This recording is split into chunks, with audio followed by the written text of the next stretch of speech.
conversation. Listen, I want to talk about immorality and homosexuality. All right. I submit, and I'm an atheist. I've told you before, but I read the Bible. I submit that Jesus Christ was a homosexual. First off, he hung around 12 guys for 3 years of his career.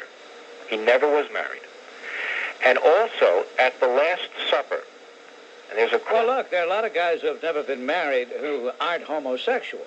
That doesn't automatically signify that a guy's a homosexual. Well, they could be suspect.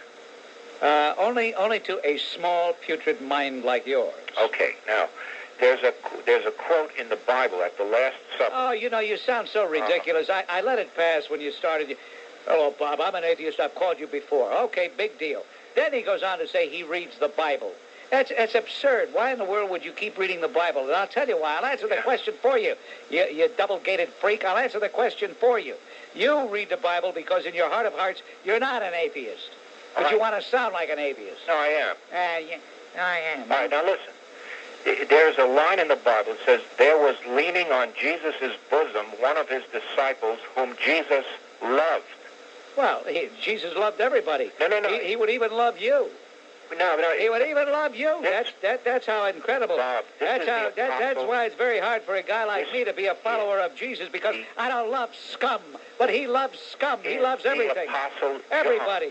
John. And there are countless references in the New Testament of which only the Apostle John is quoted as being loved. Does it make you feel good to take these disparate, disjointed, inconclusive statements, these non sequiturs? Does it make you feel good to try to build a case and say he was a homosexual? Okay, let's forego any biblical reference now. You're the one who brought it in. Okay, now let's forego it now at this point.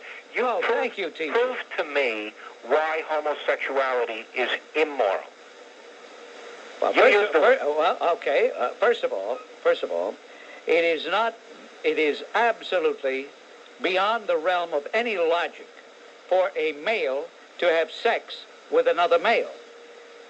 It is absolutely anatomically, it is an impossibility. Bob. Unless you pervert the act, and hence the word pervert, unless you pervert the act by having some queer put you-know-what in some other queer's you-know-what. Yes, I understand. Okay? But it wasn't made to be that way. Who made it? Who made it? Yeah. Who made it? What do you mean, who made it? Bob. There are people who, for whatever reason, have this compulsion to practice homosexuality. And I say, if that's what they feel they must do, let them do it. Leave them alone. Don't bother them. But please, don't have a skunk like George, a sickola, a weirdo, a creep like George call the Bob Grant program and try to play silly word games. Get off my phone. In the military. I don't understand why the United States government is against it. Now, I look back in ancient history where the ancient Greeks totally accepted homosexuality as normal in their society. Did they? Did they accept it as normal? Yeah.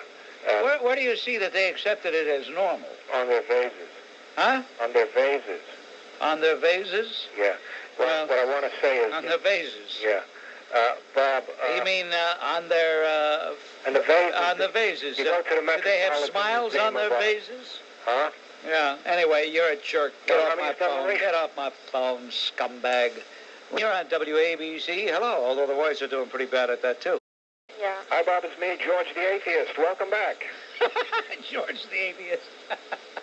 Bob, I want to make a comment about the cardinal in Israel. But you know, all you atheists, though, I have to... Robert C. Ingersoll was an atheist. Who? Robert Ingersoll. Yeah. You never heard of him? I heard him. He was born, I think, in 1833, and I think he died in 1899. Yeah. I thought you might have heard him because he's the darling. He was an intellectual. He had a keen mind. But even though he was an atheist, he mentioned God many times. It's inevitable that people talk about God. Well, you know, there's a misconception about atheism that people think that atheists say there is no God. Atheism means without God. The prefix a is a Greek prefix that means without. God has no meaning for a rational person if you use your mind. Anyway, George, what is it you wanted to talk about? Well, okay. Okay. The Cardinal is sitting in the Prime Minister's office now, finally. You know what? You know what? I find him to be a pain in the neck. Yeah. I don't like him. Yeah, I know. He looks... No, I really don't like him. I think he's a ham. I think he's a sleazy politician. I liked Terence Cardinal Cook. I liked him. Yeah, he was a benign guy. He really was. Yeah. He believed in rendering under Caesar that which is Caesar's, etc. But this guy O'Connor, he should have been a Tammany Hall leader. That would have been his speed. Yeah. Yeah, he's just kind of a mean-spirited guy. I don't know if he's mean-spirited, but he's just a sleazy politician. Yeah. Well, anyway, the point I want to make is, the Catholic Church does not recognize the state of Israel. And I think it's about high time that they do as an institution, because I think there's a certain kind of an inherent institutional anti-Semitism on the part of the Vatican. Ah, cut it out. Yeah, cut it out. With all the things that John Paul II has said and done, cut it out. Cut it out. Let me make my point. Do you know that Adolf Hitler died? Yeah, and he was still on the tax rolls of the Catholic Church. Oh, my God. Why doesn't the Catholic Church have a post-mortem excommunication of Adolf Hitler? All right, so we'll put the Catholic Church on trial. Thank you very much, okay. You jerk. This is George the Atheist. Ni hao ma. Listen to it soon. Bob, I wanted to talk about Lanny Guinier and this bit you've been playing about President Clinton, about him not reading the writings. I think you should pay very close attention to the way that is worded, because you're making him out as a liar. He said that at the nomination, now I don't know how many weeks ago was the time of the nomination, 3 weeks ago, he had not read her writings. Then he goes on to say, today I read some of them again in good detail. Now, he has a window of weeks in which he could have read the writings, and notice he also said he read them again good detail. He's intimating that maybe he had just skimmed the writings before. So, if you want to be totally fair, he may be lying, he may not be lying. You know, George, I knew somebody would come up with this cockamamie attempt to excuse Slick Willie, but it doesn't wash, and I'll tell you why. If he were truly, there would not be this convoluted language here. He would not recall. By saying, in case anybody's wondering, and I know George the Atheist is such a smart guy, I don't have to explain it to him. The reason they say, I don't recall, whether rather than no, is they can always say, well, I didn't deny that I did it. I just admitted that I couldn't remember. Nice try, George. Go back to your garbage pit, you jerk. Okay, George from Queens on the telephone. Hello, George. Speaking of the God in heaven, this is George the Atheist, Bob. I know. What timing, George? What timing?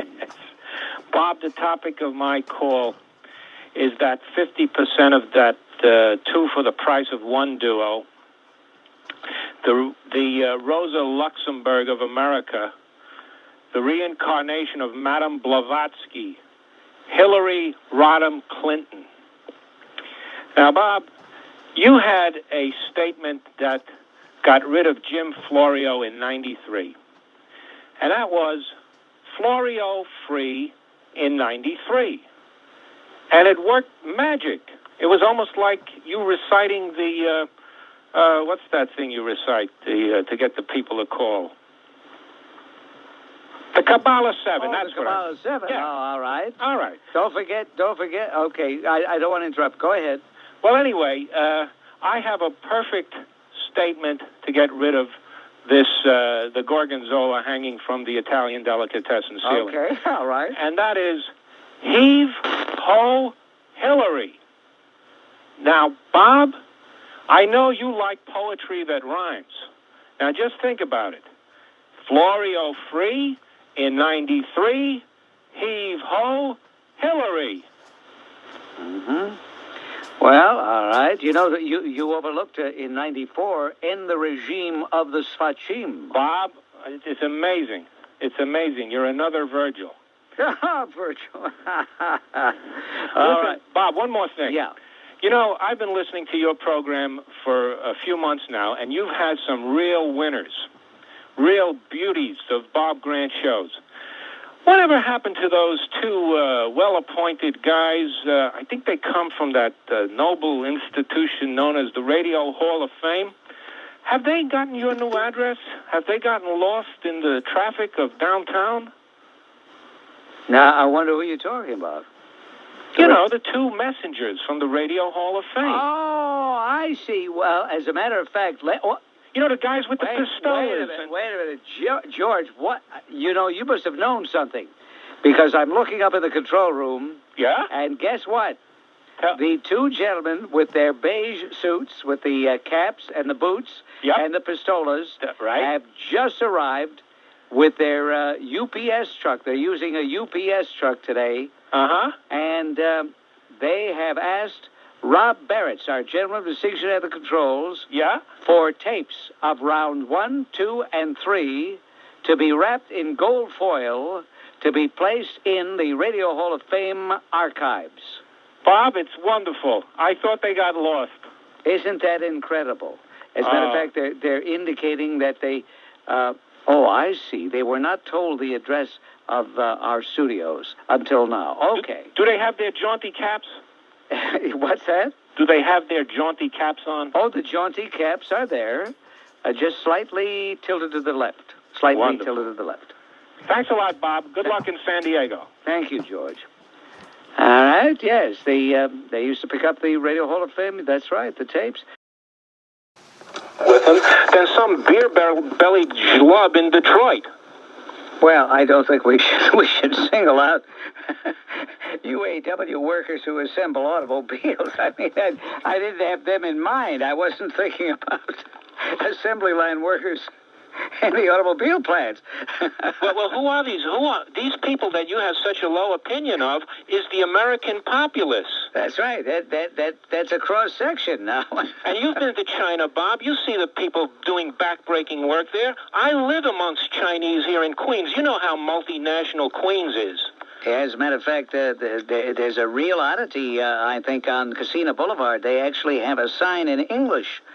Which is really, that is really Bob, something. Well, listen. Hey, listen, George, you know what? You love to argue. You love to pounce on anything that's said, to turn it into some raison d'etre for a great debate.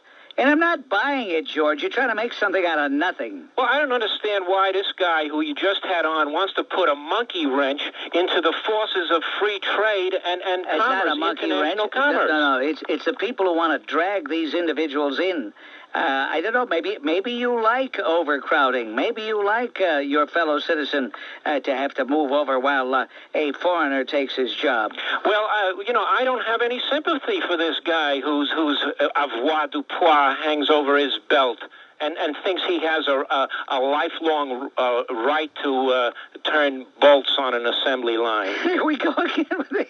Well, don't you think it's outrageous to pay $65,000 for doing this idiotic assembly line work? Well, I think teachers make less than that. I think it's outrageous that the Clinton administration now regards $60,000 a year as qualifying for some aid, where where Walter Mondale in 1984, when he ran against Ronald Reagan, said that when asked by the press, well, you keep talking about the rich people, Mr. Mondale. How do you define a rich people? He says, well, anybody making $60,000 or more. Now, just a few short years later, that was 1984. 14 years later or so, we have 60,000 now qualifies for aid. Well, Bob, according to commerce statistics and labor statistics, the average family of 4 people is hovering around $35,000 right now. That's where it is. So 60 grand is a lot of money compared to the average. But it's not considered a lot of money by the Clinton administration. They're now saying that if you make 60 or less, you qualify for some federal aid. Well, Bob, let me just one more word to the American people out there. When the going gets tough, the tough get going. I'm sorry to use a cliche, but I have no sympathy for these overweight unionists. Well, you may have no sympathy, nor do I, but that doesn't mean you take poison to get rid of a headache.